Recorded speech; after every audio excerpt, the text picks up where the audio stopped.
Hi, everyone. This is the Alternative Tentacles bATcast. I'm your host, Dominic Davi, and I'm here with the General Manager of Alternative Tentacles, Freya, as my guest today.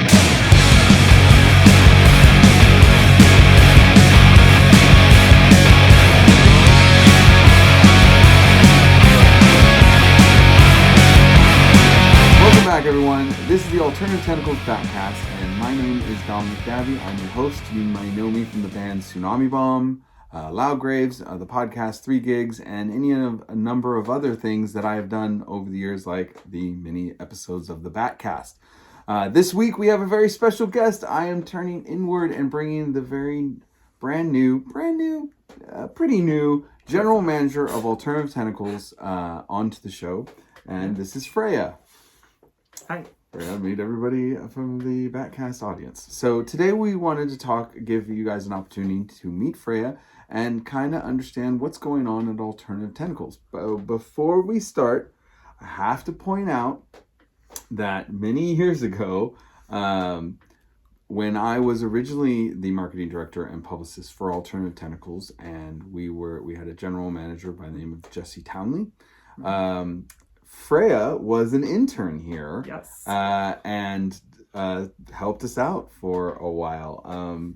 So that's amazing. Yeah. Can we talk a little bit about that? How did you find yourself becoming a Alternative Tentacles intern? Sure. So I worked with Undercover Presents during that time. So I was working with Liz Luke and a bunch of other people to put on these shows around the Bay Area that were basically cover shows with Bay Area bands and taking influential albums. In that example, we did it at the Fox Theater to do Green Day's Dookie, and we had like 15, it's per track, so it was like 15 local bands that did each track, and through that we worked with Gilman, and through that I met Jesse, and he was like, you should come over and hang out at AT and intern here. I was like looking to like start my own label at the time and do a bunch of other things, and was like really wanting to get more experience after going to school and all that kind of stuff and moving out here.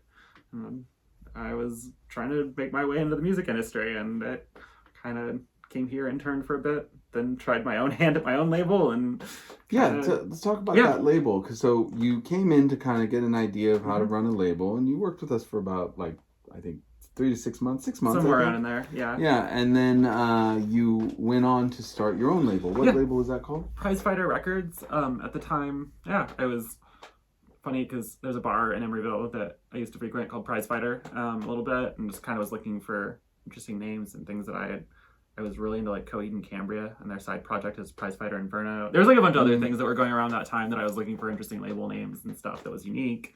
And I was surprised there wasn't a Prizefighter Records, actually. For some reason, I was like, oh, that seems odd.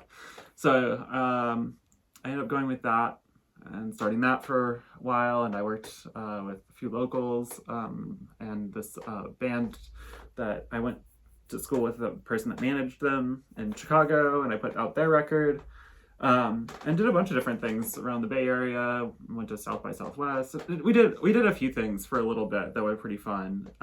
It's great shows. I went to a few Prizefighter shows. Yeah, I did stuff like that. I did record fairs. That's kind of how I got to know you and Chris a little bit more. I think it was just hanging out and seeing you both around there more even, and I just kept in touch throughout the years. Doing that, and then eventually decided to kind of, I didn't know whether I was going to stay in that or what I wanted to do exactly. I was kind of like trying to see whether I want to pursue my own art a little bit more, or other things, and got into merch and other fun stuff, and ended up going in-house at another company and for a while, and that was really fun. Yeah. It's been a weird journey to get to where I am here again. But it's been fun. I think it's kind of funny to think about that, because you came in, you were an intern, just basically a volunteer essentially, helping out, just trying to get the feel for a place. But now many years later, you're the boss. Yeah, it is funny. It was definitely a weird thing when you like hit me up and were like, how would you feel about coming back to AT? And I was like, I never would have thought that was the call I was gonna get. Not that I'm not that I wasn't excited by it. It was just more of like it seemed so like out of the blue, I guess, in the way of like I just wasn't expecting it, and I was like, wow, okay. Well, just to give a bit of an explanation, at the time I had been general manager, I keep mentioning this every episode, and I promise eventually I will not mention that I had a stroke last year, but the stroke did make things very hard, and the recovery time was very difficult. And while I was trying to, get back on my feet, it was getting to a point where I was having trouble running Alternative Tentacles. Being the general manager means you're dealing with a lot of fires, a lot of different things are constantly in motion. You have to pay attention to a lot of things. So it was to a point where I think it was time, and I needed to step away and step down. And for me, knowing that you had interned with AT meant that you knew people here and you kind of understood what Alternative Tentacles is about, which is very important. But then I also felt like you had experience running your own label, which I thought was really an excellent label, and you had done very well. Unfortunately, they don't always last, but those are a lot. There's a lot of circumstances that lead to that. But I thought that you did a great job in running the label, and then you had a really good organized mind from both working with you and what you had been doing to be able to project manage, which I thought would be very necessary for the label. And I was right. It worked out really well, and now we have you as part of the team. How was it sitting down with Jello for the first time in that first sit down? Yeah, that was like my first like real meeting with him, so that was cool. Like that was like we had run into each other like, and like I think he was here at least maybe once. I don't know. He's not here normally. Whether he's present here. He calls himself an absentee thought lord, just so everybody knows. So he's very present, but he's not physically at Alternative Tentacles. If he doesn't have a desk here. No. I've threatened in the past. I threatened. I also am fine with him having a desk here or coming in. It's his spot. He can come in whenever he wants. It's his label. I'd love to have him here. Yeah. But yeah, no, it was fun. I actually think it's been one of my more interesting and eclectic interviews, and I still love that he tried to make it seem like he was trying to be as professional as he's going to be, and it was great to see him try and do the traditional interview and then just him interjecting through stories. And it's always I feel like I have learned way more since working here again, and like just the vast knowledge that he has, so much like, and his memory of shows and all kinds of things is I always find astounding. I always love that part of my time here will always be something that I remember, just like how much like just little insights into things, or like just from his life or shows that he went to or were a part of, or we've talked about all kinds of random stuff, and that's always just been fun to learn random things, and the amount of detail that he remembers. And I'm like, dude, I don't get it. I like barely remember last week some days, it seems like, and it's like he's got like a show from 1986, like he can tell me play by play what happened, and I'm like, what? It's funny you say that, because yesterday he called me to talk about a digital release that we're working on, and he called to talk to me about it. And literally that turned into a conversation about Nick Cave's career and the birthday that he was in, that band. Oh, and yeah. I didn't know how it got there, but it was fascinating. Oh, and yeah. I learned a ton, and then went and like after he talked to me and told me all these stories, I went and started listening to the birthday. So it's pretty cool. But yeah, his knowledge is very he knows a lot about music, and he brings with him a lot of history. He's really a fan of everything. I do appreciate that. I think that's been the fun part, is that it's also fun to see him kind of fan out a little bit about certain things sometimes, or like talking about test pressings or any number of things like music. It's super fun to get to see this side of him that I don't know that not everybody gets to see. So it's kind of fun to just see him kind of like let loose a little and be like, I was really excited about this, or I really love this. And there's like, or like like I think you've talked to me before about like hearing needle hiss or whatever, like just like little things that he's like so detail oriented about. Sometimes I'm just like, how did you notice that? Like, Right. or these little like, or he'll have suggestions for stuff, and it's just like, yeah, that actually is spot on. Yeah. Yeah, it's really interesting to work with him. So, all right, well, let's take a break here and let's have you pick a song that you would like us to play on the show. It'll be Tribe 8's Femme Bitch Top. It's the first one. That is an interesting pick because Tribe 8, it's a bit of a heartbreaking story for Alternative Tentacles because there was a time when the label and the band were very close, but they did leave Alternative Tentacles, but we did originally release their stuff, and they are an incredible band, incredible Bay Area band. Oh yeah, I love that. So yeah, okay. Then I think you literally are the first person to ever pick that for any time that I've been running the podcast, and I love it. So let's play it. So this is Tribe 8, Femme Bitch Top. Enjoy. Yes, ma'am. Yes, ma'am. Yes, ma'am.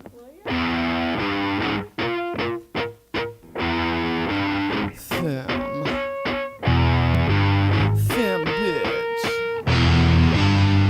Femme bitch. Top. When you're on your knees looking up at her, you know she looks so magnificent. She looks down at you, you know she don't give a damn about you. You're insignificant, she don't have to throw you around the room. Repossessing her mud.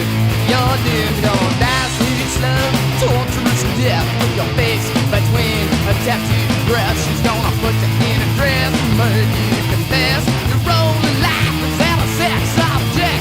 Side when she puts a high heel on your neck, say yes ma'am, yes ma'am, femme bitch top. Don't bother to give her a ring for a dinger. Move like Babylon and so to make her meaner. She don't need a big rubber dick or ballet tricks, but a whip and a handful of lipstick. Go on, hand her some shit, give her some lips to put a boot in your face till you lick.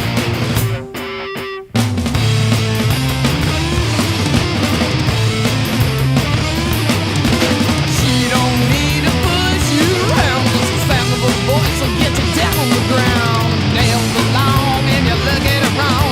Skin on your back is already long gone. With a black silk stocking she would fright you up in sight. Keep the light, don't put up a fight. Grovel on the floor for some love all night. Smile real nice as you sacrifice. Sacrifice your rights. You won't have to beg or put the clamps on tight.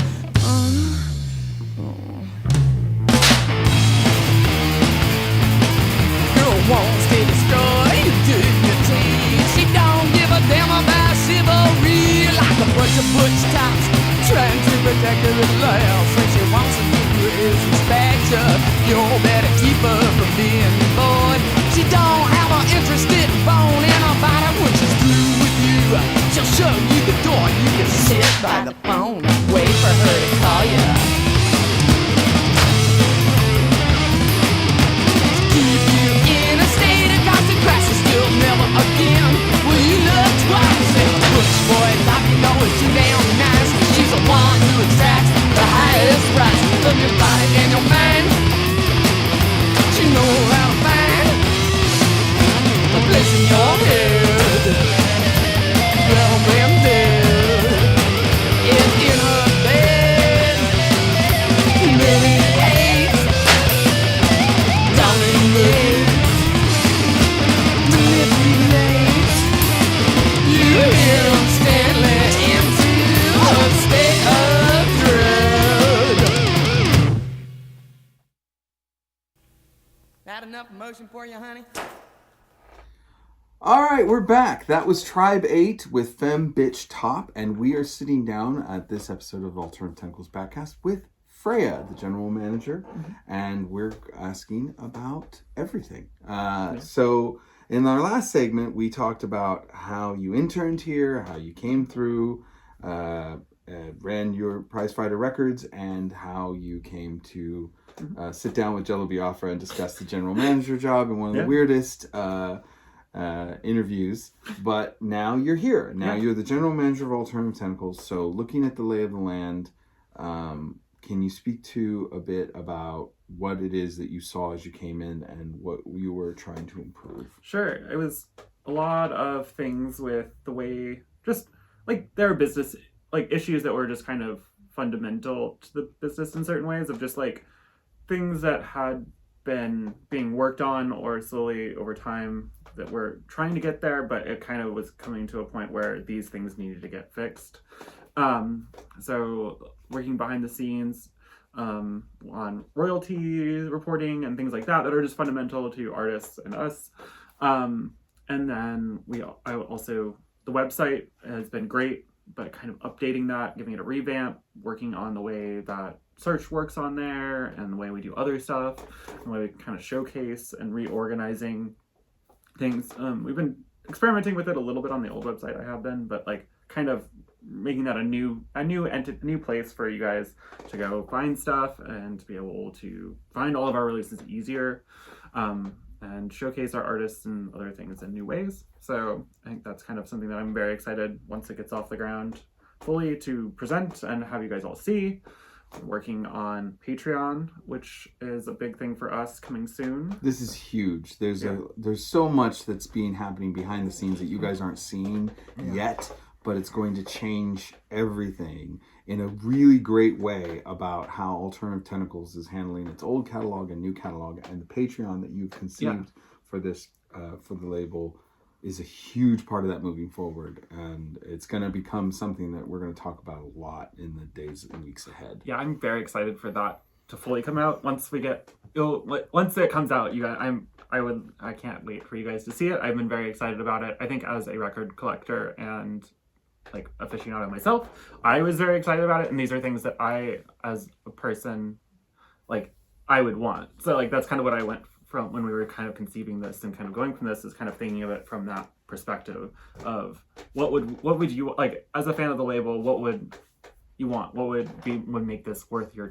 while, as well as the way we're doing represses and other things coming up, of just kind of looking at not just like trends or whatever in the industry, but like what are the things that like if I got a chance to buy this record again, or things coming up, what would I want out of this? So there's a lot of things with that I kind of just we're really excited about for getting out to you guys eventually. Coming soon, very much. It's exciting because AT was really in a weird place as you came in, because not only did my stroke make things hard, but swear to God, not going to talk about that anymore very soon. But then we had coming out. So during the course of the pandemic, Alternative Tentacles had a situation where we weren't sure how we were going to continue, because all of a sudden distributors were shut down, the record stores themselves were shut down, so our entire income stream from that direction was shutting down. So we were considering that we might have to shut down in some way, shape, or form just to try and keep the space. But then almost immediately, online orders shot through the roof as people who had stimulus money and time on their hands wanted records. And it was fantastic. Yeah. It kept us alive. But during these last few years, pressing plants turnaround times were so long and so backed up due to supply chain problems, due to pandemic issues, due to record labels taking a bigger chunk. We couldn't repress fast enough.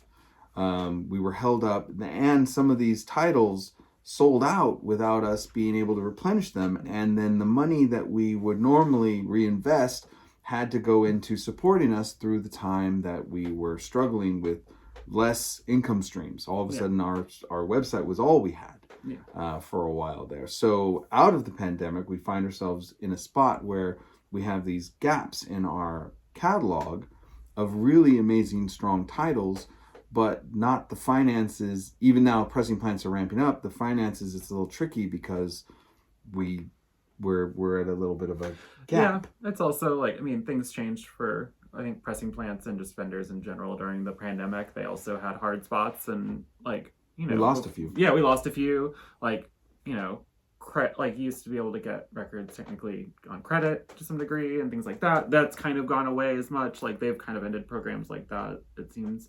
And so like us forging new relationships, we've had other things happen with, you know, pressing and other stuff like that. But like this gave us chances to really like focus in on what we're doing with these and kind of revamp that whole thing too of going forward. Yeah, there's a lot of big things. It's kind of crazy. Like also next year is 45 years for us, so which is insane to me that this label has been around that long, because it's, I think every time I tell somebody that it starts in 1979, they're like, what? Yeah. And I was like, yeah, we've been around that long. It's an institution, and it kind of like when you take over, you're kind of like, oh my god, what am I running here? This is incredible. Yeah, you know, the amount of history and there's been a lot of different people at the helm. It's just kind of interesting to see and have that opportunity to come in and, you know, put a little bit of my own stamp on it while, you know, honoring Jello's vision and overall ideas of the label. Yeah, it's kind of nice, you know. I feel like the next steward of Gondor, hopefully not doing anything, hopefully not trying. I'm not trying to become queen of, you know, Gondor or anything like that, but like it's kind of feeling a little bit like that. I love the Lord of the Rings reference you just made there. I'm really proud of this. Yeah. This is amazing. But yeah, and you know, I had stepped away, and then, you know, and I have returned to kind of help out with. They've asked me back to help with marketing and publicity, which was what I had originally done at Alternative Tentacles when I first started here. Yeah, so when I first started here. Yeah. So I thought it was a good way of, when we were talking and stuff like that, of like, I really was looking for somebody to step in that could handle the marketing. Like I have experience doing it, but it wasn't something that I felt like the GM, I couldn't do everything that I also needed to do and basically try and hold this piece down as much as possible. And we did. I mean, you know, it's just like it's a big task to do all of the marketing and the planning and all the things that go along with it. And kind of needing somebody at that helm that also understood AT's story and label, and I didn't have it was almost like the easiest hire. It was just being like, if you're cool with it, like it would be really awesome to have, because you can just step into this. All the artists already know you, so it was kind of like an easy, like, hey, it's not even somebody new, it's somebody that you've known. You've done publicity even for some of their records. It was kind of like, you know. It's funny how it worked out, and I'm very honored to be able to do it again. It's kind of a nice thing to be able to do it, but you too could end up at a place where you intern and then later become the boss of someone who was your boss. Yeah. So, I think that's the first time that's ever happened to me, though. Like, this is definitely the first time I've ever done that, but it is funny, though, to me. It is great. But a lot of things are happening right now behind the scenes that are really going to come and be a big impact for Alternative Tentacles. We're really going to change the way things are, and this Patreon could be a really exciting way for you guys to, you know, help keep the label going, but yet get a big benefit in return for it, like actually receive value for it. And it's going to be really exciting, you know, as somebody who is not only working here, but someone who is on the label as an artist and has been a fan of the label for many years, to be able I'm more excited about what's about to happen and the plans that you've made for how we're moving forward than I've been about anything in a long time. I've been excited by that feedback from others here too, like the staff and stuff like that. It's always nice to hear everybody feel invigorated. Like with, like, you know, it's kind of nice. Like, I think you always get kind of, not necessarily mixed reception, but it's always hard when someone new comes in to a place, or, you know, whether it's good or bad, and change over. So I think it's nice to feel people are on board and excited, and we're like able to do these. Like, it's not feeling like, oh my god, you're changing everything, and like this is the worst. It's like, these are exciting things, and we get to be a part of this, and like I'm excited to see how we grow and make this better, and like how AT just continues to, you know, do more and innovate more with us. Like, I think that's kind of the cool thing, is to see where we can go. Like, I feel like not that we were stagnant or anything like that, but we were kind of like, in a lot of ways, It needed fresh eyes. yeah, it needed fresh eyes. I think needing just kind of fresh energy a little bit. And that's always kind of like, I think after every so often, like, you know, if I've been here for a while, I'm sure there's going to be a time where fresh energy is also good, whatever that means. So like, I think that there's things like that that are always good for everybody to have that like reinvigoration, or, you know, like, it's like you need that youth. Not that I'm not young, but like, you know, like that youthful energy, or like seeing new fresh eyes or anything like that. It's fun to see, like, you know, talking to new younger bands and seeing their fresh, eager, you know, like takes on music and other things like that. It's always interesting to see like how that's going, or what's something new that they're doing. Sit on my lawn and shake my stick as she's like, "Oh, you're crazy." No, but honestly, it is really exciting on multiple levels, and it's something that you all will be seeing in the days and weeks ahead. You're going to see a lot of changes in a really positive way, and I think you're really going to like what you see. So let's take a moment here and let's play the next song that you pick. So what song have you chosen for us today? Wheelchair Sports Camps, Yes, I'm a Mess. That's an amazing pick. I like where this is going. Yeah. The first 7-inch basically that came out when I started here. So March 17th, yeah, I think is what it was. It was that Friday. I think that and Culture Shock came out almost the same day, basically. Yeah. Or no, it was the 31st. Or yeah, it was like one of those. Like slight separation, but yeah. not much. Oh, that was that, and Snake Oil came out the same day, and then Culture Shock came out like the end of the month. Yeah, it was busy. Yeah, that was crazy. I came in March, and then it was like, here's 3 releases. They're going, and I'm like, oh, okay, cool. I guess we're doing this now. They did that to me too. I guess that's I guess that's just a. It's the hazing. It's a hazing. Yeah, here's a bunch of releases. Handle it. But this was a really great one. A hip hop band out of Denver, Colorado. That is fantastic. We absolutely love them so much. This is off their debut 7-inch. Yes, I'm a Mess. Check it out. Wheelchair Sports Camp.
tube and tune out the war, 'cause it's so hard on you. Oh, what a privilege. I know it's a new year, shit, but who cares? I'm drowning in my tears and fear the end is here, or real nearby. So I hereby declare independence from all your amendments. Is this a mere cry? 'Cause it feels like I'm fenced in, when nothing is remaining and everything's caving. You're still the only one who's worth saving.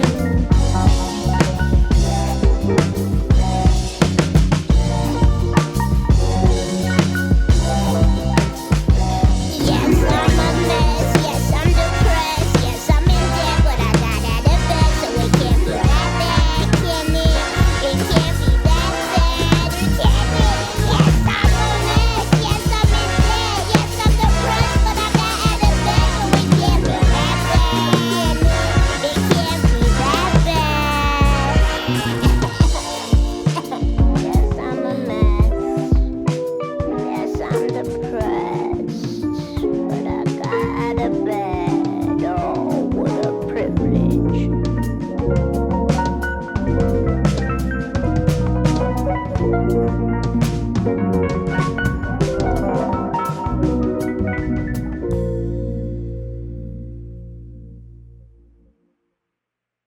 we're back. That was Wheelchair Sports Camp, Yes, I'm a Mess, off their debut 7-inch that came out just as Freya was taking over, and it is a awesome song. Yeah. I hope you enjoyed it.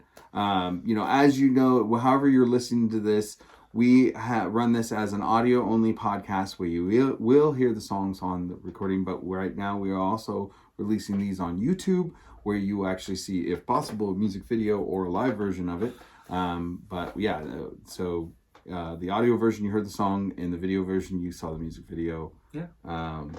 We absolutely love Wheelchair Sports Camp. You should really check out more of their stuff, and we're hoping this is the beginning of a great relationship with them. Yes. So, we've talked about how you came into Alternative Tentacles. We talked about like what you're seeing and how you've taken over. We've also done that twice because I forgot to record it. Awesome. More work for me. So basically, at this point, so we have some really exciting things coming up. We're doing increased live shows. We got, a Patreon coming. In terms of the Patreon, let's talk about that to an extent, because I feel like we can talk a little bit about, like, Alternative Tentacles has been trying for a long time to do these sort of direct to the fan base of Alternative Tentacles marketing, where a subscription, you sign up for a 7-inch club. We did a 7-inch club initially which was a mixture of old releases and new releases together, and ended up being a 7-inch a month. And then we did the second 7-inch club, where you pre-bought the next 12 new releases to come out on Alternative Tentacles. Unfortunately, a couple things have changed and adjusted, where people who were going to do 7 inches have not, and some things have shifted, so it is delayed.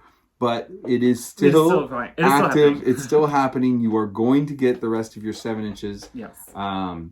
But when moving on to a Patreon where it's going to have explicit, particular releases, and it's going to be done on a much more consistent basis, how are we going to avoid some of those issues in the past, and what would we say to everybody about how this is different? Sure. So a lot of it is focusing on the consistency, and managing these projects in certain ways.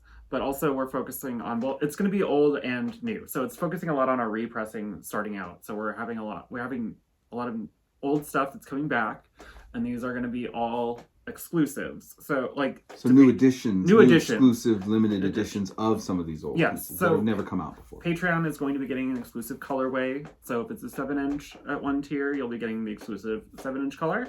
When it's a 12-inch record LP, you'll be getting the exclusive colorway of that. Those are going to be only available to Patreon, and then there'll be a few that at the lower cost tiers that you'll have options to basically buy into if you wanted to.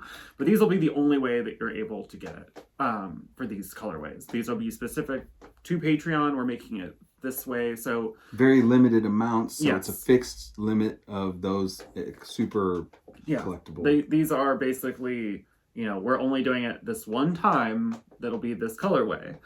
So this is the kind of the, FOMO or whatever thing. We want to give you this opportunity to get this. We want it to be really special, but this is kind of the only time that it's going to happen. We will have other colorways that will be available for purchase, for limited quantities, but we're trying to do that in a very limited way so that, they are great, but they are not necessarily like this wide, color release. It's not going to be, thousands and thousands of pieces. These will be a few hundred each.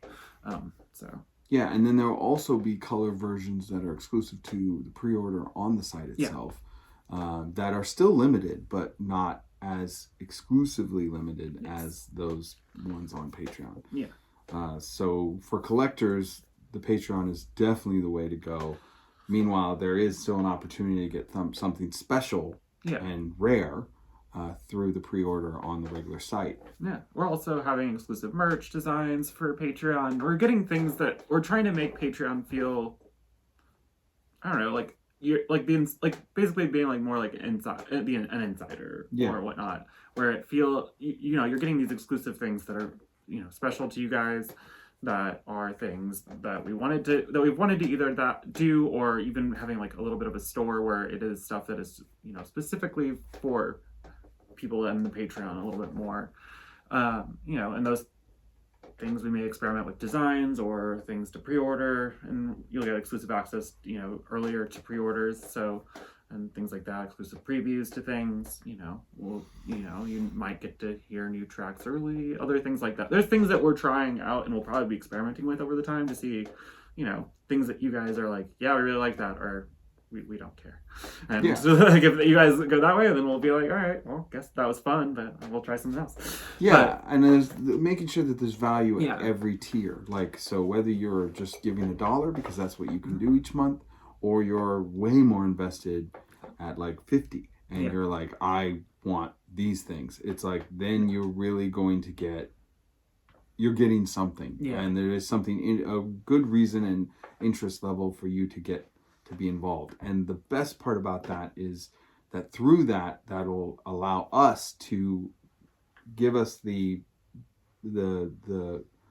capital we need in order to press consistently each month new and old releases in these exclusive ways. I mean, because there's a lot of exciting things happening. I mean, we have the No Means No catalog coming back online here at AT. Like, that's huge. We have a ton of new releases from bands that I'm so excited about the direction that we're bands we're picking up that people are going to be hearing about and that are joining the family. We have, I think it's there's a lot of things that we can't talk about fully yet, but there are things that, like, I'm very excited about, especially with new artists coming on, potentially with, older artists that are coming back even into like performing or doing other stuff that I'm like still that I'm very excited about seeing, or having other things come about because of that. And just, we have projects that have been out of press for a while that, people have been asking for, and we're trying to get back in stock. And so having these exclusive colorways and giving more of a way to make them feel special. Like, some of these have maybe only been out on black before, and so this will be the first time they're in color vinyl, or the things like that, or the first time that they're in any of these colorways. So it's kind of nice to be able to take those and make them, feel brand new, and not just to like, hey, here's the record again. Because while I love that, and I know many people do, it's nice to have these special versions and things like that. Especially next year is a big year for us, 45. So huge. I don't remember which version I mentioned that in, but one of them I probably did. But yeah, 45 years is a long time as a label, and that's very, I think, as we're going into this next year, this milestone year for AT, it's interesting to see how things will evolve for us and what we can do to better serve fans, basically, since that's what we're trying to do, is get you to listen to really awesome music that we believe in and are really excited about ourselves. So right. And there's a huge audience. Alternative Tentacles has an amazing audience that is very engaged and interested, and we want to do better at catering to those people and getting you guys something. Like, many of you have collected these versions of records before, but to have a really limited edition version of that to come out and have access to it, that's really exciting. I remember you getting excited about a record and showcasing it recently. There was a limited edition, and you were very, I can't say which band, but I thought that was, it's always cool to see, like, especially people here like geek out, especially even over a band or whatnot. It's always fun to see others also be like, I have this version, this one that, like, when you start talking about like it being a limited release, or like something that maybe even somebody put out that was, really early on, and you're like, we only did it this one way, and it was because of the way we did it, and you're like, I have that one, and you're like, I remember I was talking to a band that we've been speaking to, and they didn't believe me that I had a version of their first record, and I did, and it's worth like stupid amount of money. It is. And so I'm just excited that I had it, because I just picked it up at a show because I loved them early on. But even like No Means No, like the wrong, like I was looking at buying that record, before I worked here, and I was just like, it's like a couple $100 to get like even like the 10th anniversary edition of Wrong, and I was like, all right, so I'm gonna do this in a way that basically, like, if I wanted to buy it, we'll make it. It'll also be reasonable. I'm like, which is funny too. The cool part about releasing these records again from our reissuing them, it doesn't ruin the early editions at all. No. In fact, those still become incredibly valuable. But we're making sure that we're trying to build something that both helps the label continue and continue to consistently put out records, so you guys are not waiting. Like the 7-inch Club ended up being a longer wait. And I think some of the things that happened to me kind of slowed things down for all of you. But all those are going to be honored until you have the full 12. So hang in there. And we're working on ways to make that going forward easier too for everybody, for especially those that were in it, and that, as we transition into more Patreon, and we value all of that support. So like those are things that we're trying to figure out ways to cross that over into other ways. So we appreciate that a lot. So ultimately, Alternative Tentacles is defined very much by Jello Biafra's taste. Unlike some labels that are defined by a style or a particular scene, the AT's always been what Jello likes, and that's the unifying feature. And he often states that he looks for things that are weird, wild, and wonderful and interesting that nobody else might put out, that might not be heard unless we were to release it. And sometimes that stuff's more poppy. Most of the time it's more experimental and wild. He's looking for that, but it's like, what is different about this thing? And if you think about it, every band on Alternative Tentacles has its own unique take on whatever they do, whether you like it or not. It's it's the breadth of it is a record collector's label. It's not a sound, it's a collector's label. But that said, the general manager always has a bit of an influence. Like during my time, I found we brought in like bands like the Darts came in, and Spindrift, and LA Machina, and there was this sort of take of things that came through. But like, what would you love to see more on AT? What would you love to be explored on AT? Like the two artists that I played so far are both queer artists, and as a queer trans woman myself, like I would love to see more queer and trans representation on AT again. Like I think there are a bunch of amazing artists that I think AT was once a very big home of that sound, without even trying, just because they love bands. And I think we found really good bands that are doing that. And I think there's a lot of things that like with that, but also I love a lot of Bay Area artists, but also like not even necessarily people that are necessarily here, but there's a certain sound that I love, like the garage rock sounds too, and like punk. Like I'm all over the place too. Like I feel like Jello and I have a very eclectic taste, and everyone that works here. I don't think anybody just listens to like classic punk all day or anything like that, or whatever. I think a lot of us. It's always funny when Dominic gets in the car, or when I get in Dominic's car or something like that, and you've got like this like crazy playlist going on, or something like that, and it's fun to like experience. Like you kind of assume sometimes people that have like a certain like you like this subsection of music, and they're like, nah, actually we've got all kinds of things going on that are great.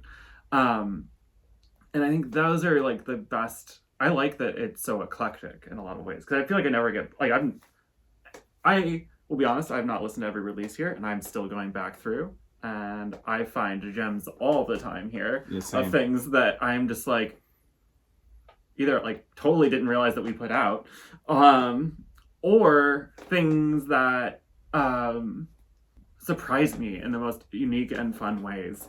And I think that's always stuff that I want to continue going forward. Is I don't want us to end up getting or ever feeling like we're pigeonholed. I think that there have been times where we have gone through almost phases in certain ways, where things have been more prevalent maybe in certain genres, or the way that we've gone, but it's never been, oh, we're a punk label, oh, we're a metal label, oh, we do garage, oh, we do this. There are influences that ebb and flow as Jello's taste ebb and flows, or the GM, or a little bit too of bringing influences or things that we're trying to do. So I think that there are things like that that are really fun. So I want to keep that feeling of that. And while I want there to be more queer and trans artists, I also want it to not ever feel like it gets to be this samey thing, or like I'm ever trying to go for just that, because I think there's tons of cool things going on, and I'm excited about a lot of the conversations we've been having here of late that have been. It's exciting to also see Jello excited about an artist. I think it's hilarious. It's somewhat funny to me, like in the best way possible. I just like, I don't know, I'm a big nerd, and I like seeing other nerds nerd out the thing about they're nerdy about, and it's just like you get to see him just be like, he gets really just excited. So nerdy about it, and it's just like, yes, this is awesome. He's just fangirling right along with us, so it's just funny. So like, because that's, I don't know, that's kind of, it's nice to see that as also like that after all those years you're still a big fan of music, and like finding things that still excite you. You don't feel like, oh, I've heard it all, or like whatever, you know, like I've heard everything. It's like his collection is so vast that I'm like, it's amazing to see. Like, and so it's really humbling. And you know, if you ever visit us at an event, you've seen, you know, the boxes that we have that are from his collection. Those are like doubles and triples of things or random stuff. So it's not like his is like a library of going in, or like, you know, like if you know, Library of Congress ever had to go through there or whatever, you know, or ever needs, like, you're gonna find like the craziest stuff in there that are gonna be like singles and like 12-inch, you know, crazy releases that are just, I'm sure, archival things that he's kept, and he's like, it's just, I'm always fascinated getting to see like snippets of it, and I'm like, it's very humbling to be able to be a part of this label, and to be able to be involved in talking to you all and creating something and trying to tailor the label in a way that is doing exactly what it needs to do. And it's just really exciting to have you here and the ideas that you're bringing, because I think they're going to be really excited.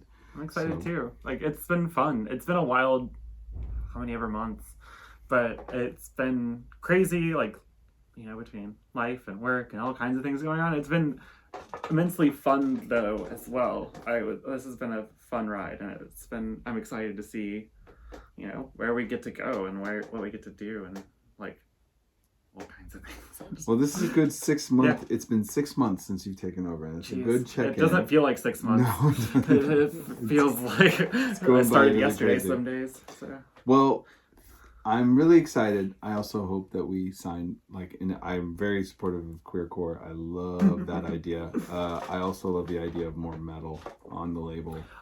It would be cool to see some heavier side of things for the record. But we do have some things. There's things working.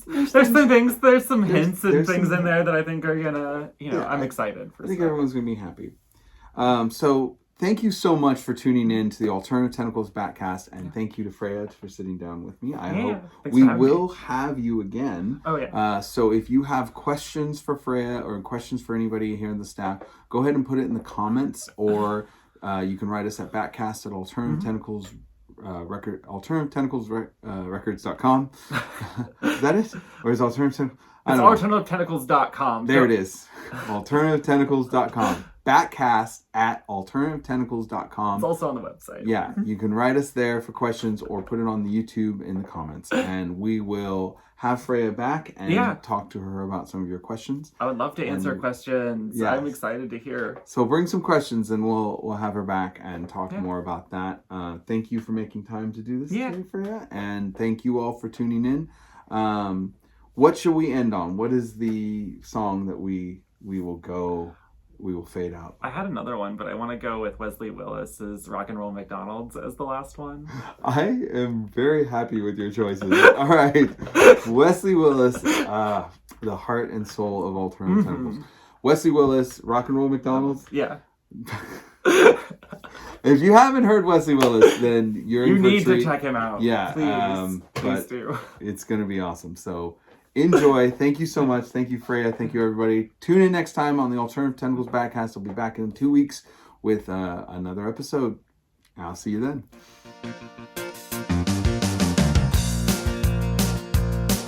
McDonald's is a place to rock. It is a restaurant where they buy food to eat. It is a good place to listen to the music.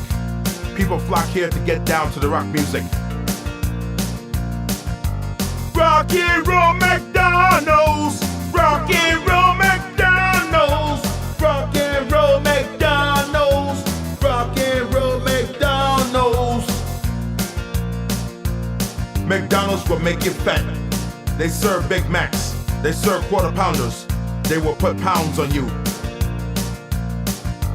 Rock and roll McDonald's. Rock and roll McDonald's. Rock and roll McDonald's. Rock and roll McDonald's.